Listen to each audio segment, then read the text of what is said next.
What's up, everyone? This is Zaku here. This is the very first game I've recorded on my capture card, which I ordered last week and came in the mail yesterday.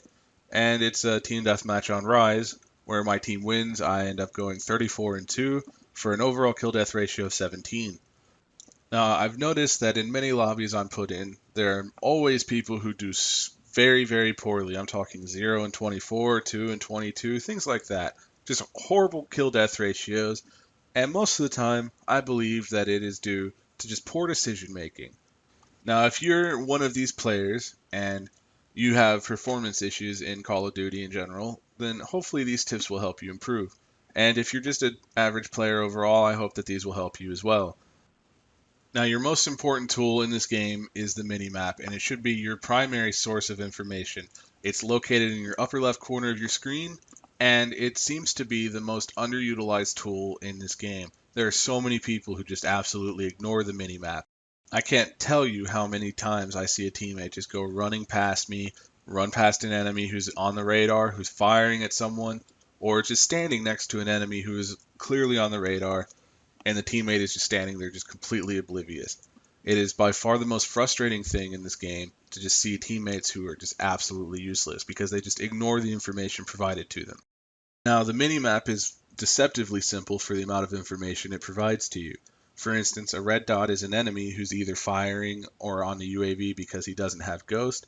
A small red ring pinging outwards is an enemy either boost jumping or boost sliding without blast suppressor. A larger red ring taking up, say, half the minimap is an enemy using vision pulse. A green arrow is a teammate, a yellow arrow is you. You need to be aware of all of this information at all times, or you're going to be less successful. You should treat it the way you did learning to drive with a rear view mirror. You should always be looking at it every few seconds. You need to know what's back there. It's very important information. The minimap is the same way. If you use the minimap properly, you'll be able to know where you are, where your team is, and you'll be able to use that information to predict where the enemy will be, which is useful in every game mode, but most useful in games like Team Deathmatch, where kills matter and the spawns can flip at the drop of a hat based on where your teammates are. So if you use that information, you'll know where the enemy will be coming from, and you'll be able to better prepare yourself to deal with them. At the same time, you should also realize that your enemy has access to these exact same tools, and you should assume that they're using them, so you should do your best to stay off of their radar. Use things like suppressors to keep yourself off of their radar when you're firing. Equip blast suppressor if you're boost jumping or boost sliding a lot. And if you don't have blast suppressor equipped, then you should probably not boost slide or boost jump unless it's absolutely necessary, because you give up the element of surprise when doing so, and you give your position away, and you want to keep any advantage you have over the enemy. So in short, learn to read your minimap and use the information it provides you. Stay off your enemy's minimap and just be more aware of your surroundings, and you'll be a more successful player. Don't be the guy who is just completely oblivious sitting in a corner firing at teammates who come around the corner into the room he's in because he's too lazy to look at his minimap. Don't be that guy. That guy goes negative every single game. Just be smart, play smart, use your mini map, and you'll do so much better. My second biggest tip is to slow down. There are too many people who go running around the map like chickens with their heads cut off because they feel that the game provides them the ability to sprint indefinitely, and they think that they should make use of that. This is false. If you do this, you will die. You will die a lot. You will go sprinting around the corner into an enemy who's better prepared to deal with you, or you'll run into an enemy who is also sprinting around corners, and then it just comes down to a battle of reaction times and reflexes. And that's at best a 50-50 fight. You don't want that. You want to stack the odds in your favor in as many fights possible. One of the best ways to do that is to slow your gameplay down. For instance, if you're in enemy territory and you're about to go around a corner and you think an enemy might be there, go ahead and aim down sights before you round that corner. You'll be better prepared to deal with any enemy that comes, even if they're running at you or behind cover or whatever. Your gun's already up, you'll have the jump on them, you'll probably get a kill instead of being killed yourself. That's a good thing. Another important tip is to utilize cover. There are boxes and walls chest high all over the map just begging to be head glitched. Use them. If you present a smaller target to your enemy, it makes it that much harder to shoot you. Give him the smallest target you can and shoot at the biggest target that you can. Make it hard for him to get a kill, make it easy for you to get a kill, get behind cover, but be aware that some cover can be shot through, and even though it's not 100%, it will increase your chance of success, and it will make it that much harder for him to get a kill on you. Going hand in hand with this, you should also know when to back off. If you're in a fair fight with an enemy, if you're fighting, trading bullets, both of you behind cover, you have a 50-50 chance to kill each other, back off. Throw a grenade at him, get behind a different spot, shoot him from a different angle, flank him, come around behind him and shoot him in the back. Do something that gives you an advantage over him. Don't trade bullets with him. Don't give him the 50-50 chance. That's a recipe for you to go 1-for-1 or negative, and you don't want that. Now, one of the funniest things to do is to get them to chase you. If you can get shot a couple times and run away, make them chase you, use Semtex, C4, trip mines, something like that. Throw it in their path as they chase you. Run through a door or something, throw it in the doorway. Go around a corner, throw it in the path that they've got to go around the corner. When they round that corner, boom. When they go through the doorway, they're dead.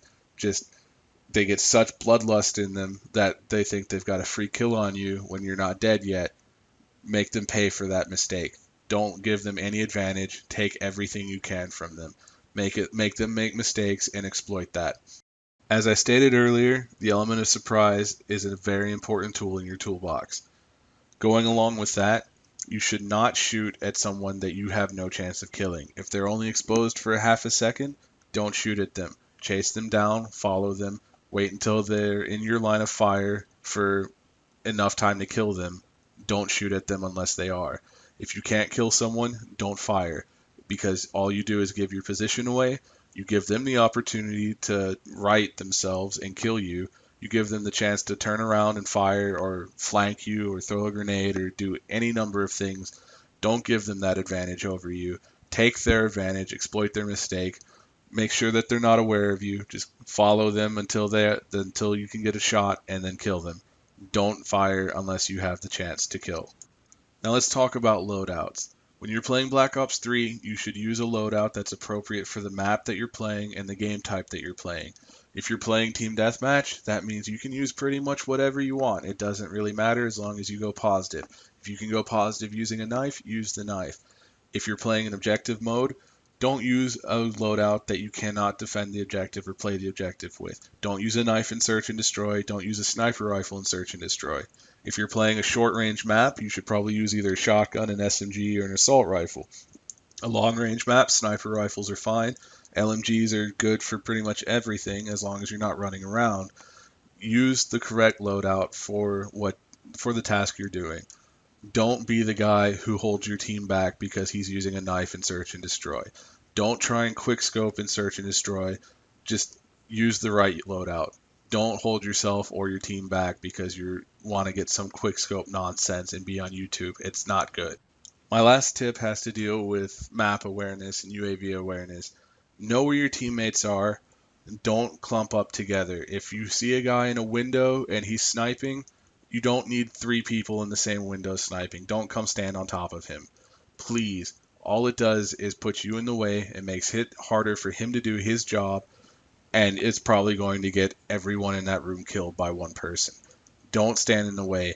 If somebody's on your team is watching a doorway, cover his back. Watch a different doorway. Don't stand directly on top of him. This gets me killed so often. I will be sniping and a teammate will come up and stand either right next to me where I can't strafe to get up behind cover again, or he'll stand in my scope and just be in the way in general. Please, please spread out and get away from your teammates. Don't be that guy in the way. And again, this was Zaku. This was my very first video on YouTube. Like, favorite, subscribe, I guess, if you liked the video. I hope to put out more informational videos and give tips and tricks on maps and guns and other things. And if you think I can do better or have tips for me, feel free to leave a comment. Thanks for watching. Bye.